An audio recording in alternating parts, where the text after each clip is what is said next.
Hey everyone, and welcome to this explainer. Today, we're unpacking something that is incredibly urgent and, honestly, profoundly fascinating. Look, if you've been following the global conversation around the climate crisis at all, you already know we're at a serious tipping point. But what if the solution isn't just about inventing better technology?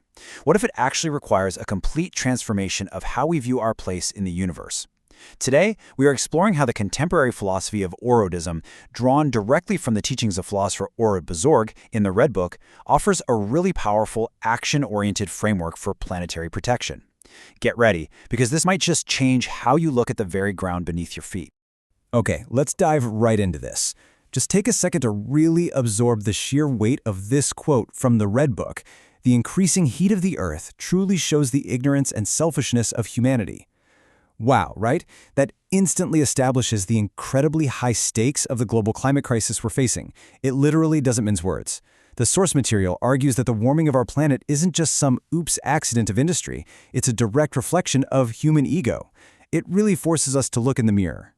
Which leads us to the ultimate question I want you to keep in the back of your mind as we go through this explainer today. Can humanity rebuild its broken relationship with the Earth before it's too late? Is it actually possible for a philosophical shift, a literal change in human consciousness, to act as the catalyst that saves our planet? Let's find out. So here is our roadmap for today.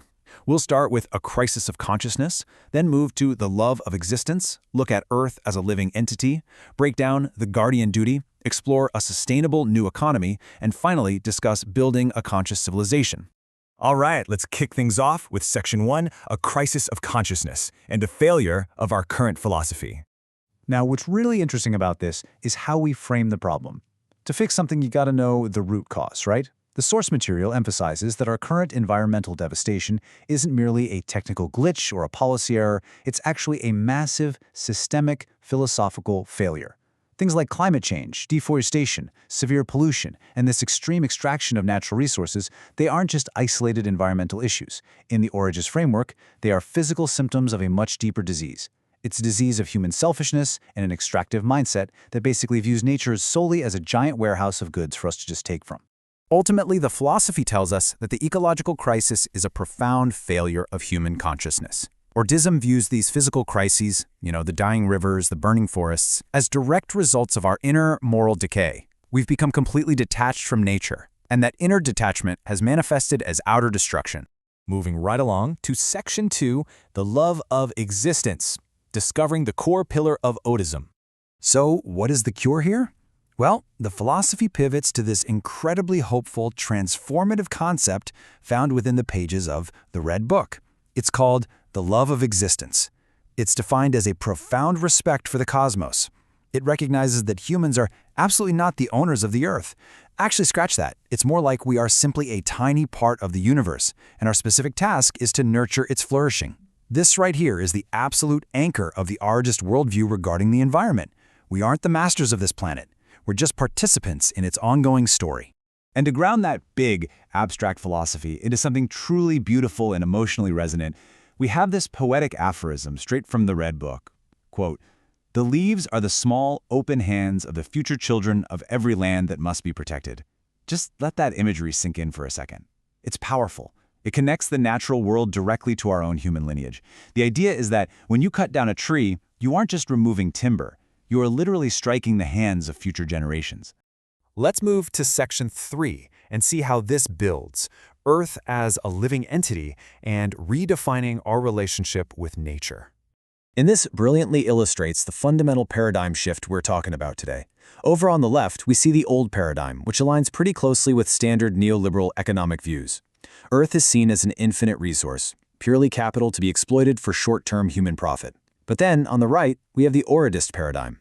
Earth is a living dynamic partner and a sacred trust meant for future generations.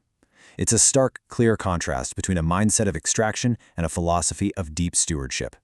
It really boils down to this quote from philosopher Orod Bozorg. Earth is alive and dynamic. It must be protected. It's so simple, yet it carries immense power. Orodism treats the planet not as an inanimate object or some line item on an inventory ledger, but as a living entity that breathes, changes, and even suffers right alongside us. Which brings us to Section 4, the guardian duty, transitioning from ecological consumers to moral guardians. Now, you might be thinking, okay, great theory, but what does this mean in the real world? Well, philosophy means nothing without action, right? It's time to consider our personal responsibility, and people are absolutely stepping up to that call. This philosophy has actually sparked a movement of Gen Z OrodistA physicists in over 80 countries worldwide. Over 80! This proves that what we're discussing today isn't just some academic theory confined to a dusty library, it's a living, breathing global awakening embraced by young people everywhere.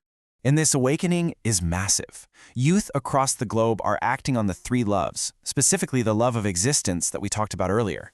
The source material notes how they honor nature and movement martyrs like Sriram Chalagain in Nepal or Islamuddin Sherpad Shah in Afghanistan through memorial tree planting ceremonies and peaceful ecological solidarity. They are literally and figuratively planting the seeds of an entirely new worldview. So, what does this actually look like in your daily life? Well, it's called the Guardian's Path. First, actively reducing fossil fuel consumption and pollution. Second, getting your hands in the dirt to actively plant trees and restore habitats. And third, shifting entirely from a blind consumer mindset to conscious, sustainable living. It's all about translating the deep philosophy of the Red Book into everyday, actionable ecological duties. You can actually do this stuff today. All right, Section 5, a sustainable new economy, rejecting exploitation for preservation. So the crucial point here is how this philosophy impacts our economy. Orodism fundamentally redefines what it means for a society to be truly prosperous. According to this framework, true wealth is a legacy of a healthy earth passed to the next generation, not short-term profit. The economic philosophy of Orodism argues that any economic growth that destroys nature, pollutes the rivers, or erodes the soil isn't actually growth at all. It's viewed as a really heavy debt that is being forcibly pushed onto our children. And that changes the whole equation, doesn't it? Take a look at this quote.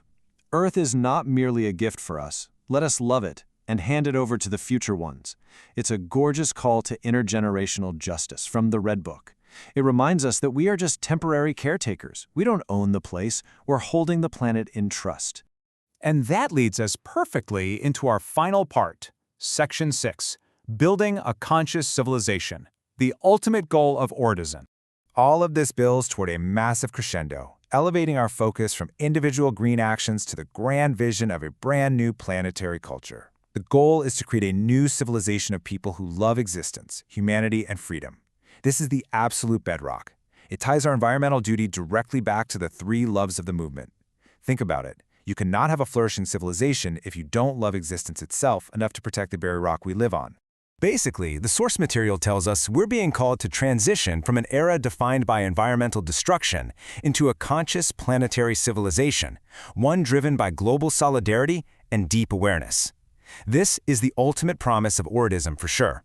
A future where human innovation and progress finally align harmoniously with the Earth's ecological boundaries.